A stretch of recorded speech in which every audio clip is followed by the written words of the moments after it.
Okay, maayong mudto na usab kanatong tanan Luzon, Visayas, Mindanao. Maayong mudto Philippines, maayong mudto world, maayong mudto universe. Ani ana punta manghigala diri nga atong tulumanon sa kahanginan CONA Catechesis on Air og ako lang gihapon kini inyong ubos nga alagad Reverendo Padre Edwin Academia Acab. Abino adlaw na usab karon nga Sabado, pihit sa 28 na kini manghigala sa bulan sa Marso, tuig 2026. Pastilan manghigala sunod simana na gyud ang Simana Santa, no? Biyernes na ron og dili Biyernes. Sabado, no? Sabado ron manghigala, no? Adlaw karon nga Sabado, pihit sa 28 na kini sa bulan sa Marso tuig 2026. No, kumusta na mahigala ha? Naghinaot kita nga ana kitang tanan sa kapiskay sa panglawas ni ining kamuntuhon. Walay ubo, walay hilanat, walay sipon, wala mo sakit ang kuto-kuto, wala magsuol ang tango, wala mahalap ang pananaw. Apan padayon ra gihapon nga matud pa nagserbisyo sa Ginoo. Ayan, no?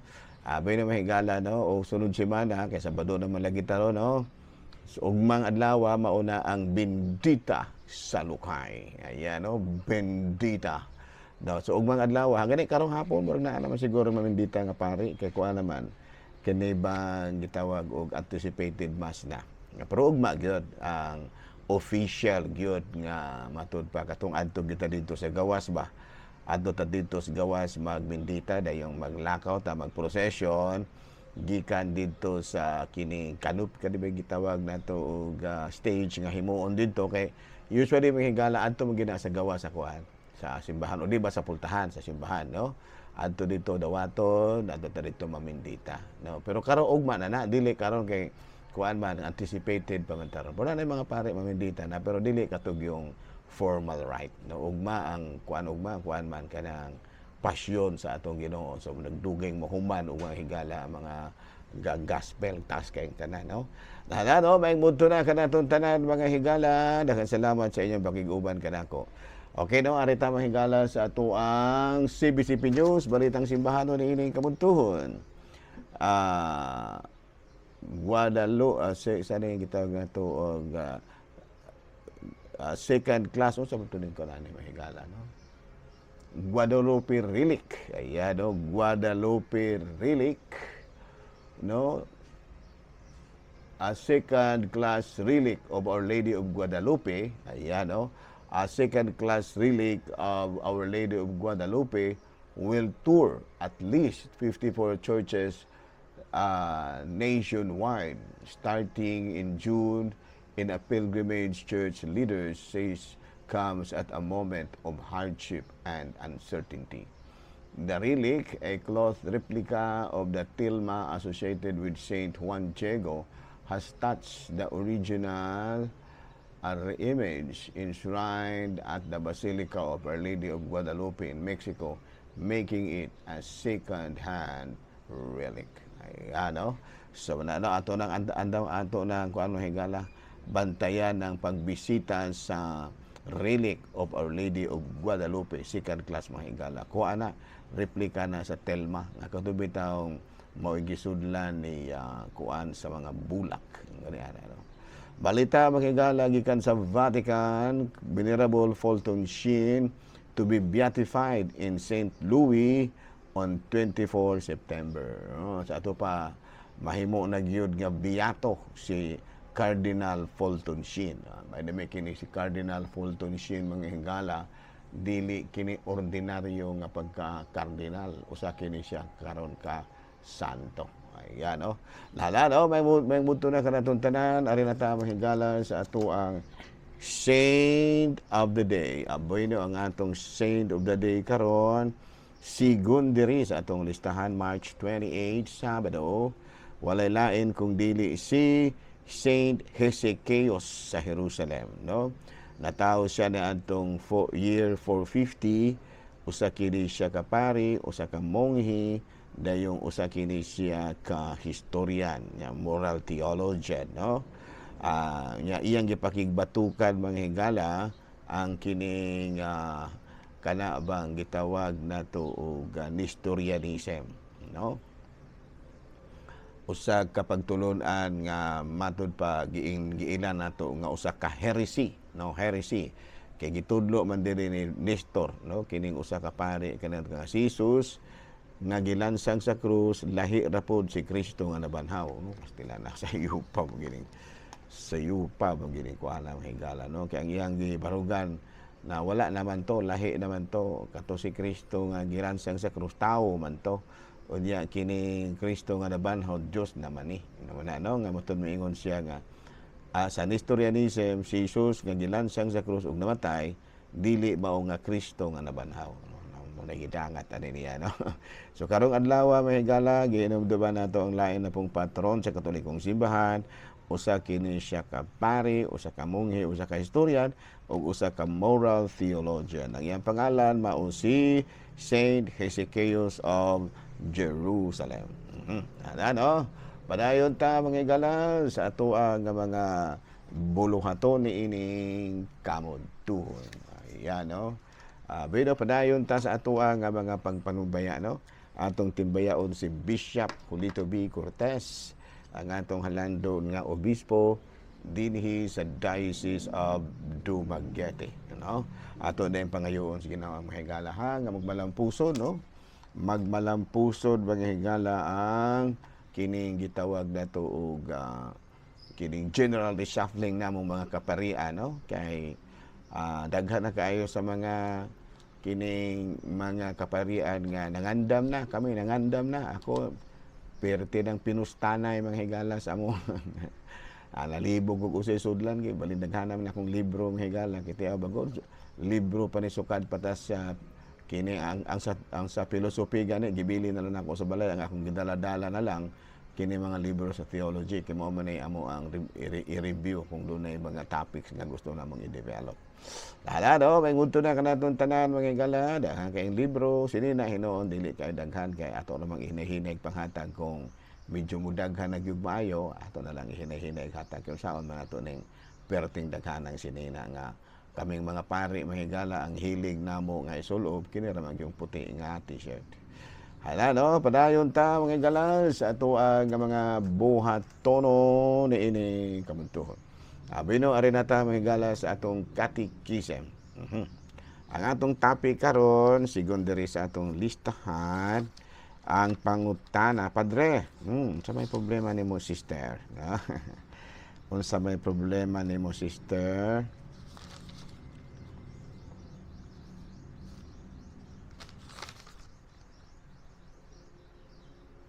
Kinang unsa man joy kuan ana, no? Na mga pangutana diri. Unsa man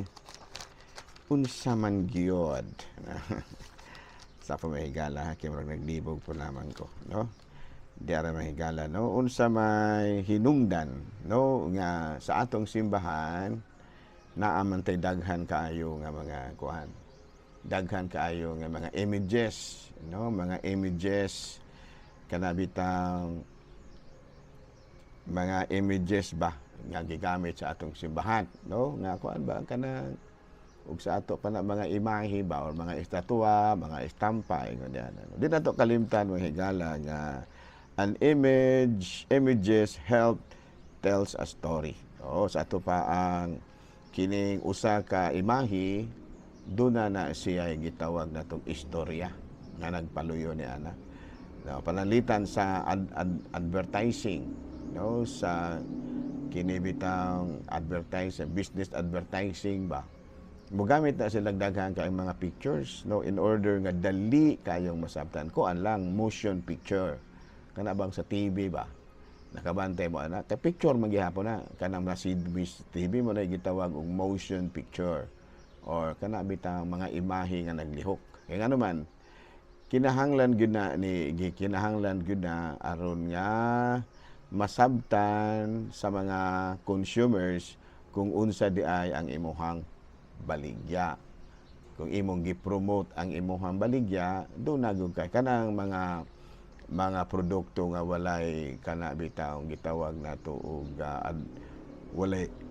wala siya advertisement, murag dili ba kay mahalin kay mga libog pa man mga tao og kining unsa dagway ni siya. No, muna nga do na gyud advertisement. Mo gihapon no kita mga Katoliko because images help tells a story. Ang matag hulagway aduna gyoy kanang gitawag nato og kanang istorya kasaysayan. Muna no.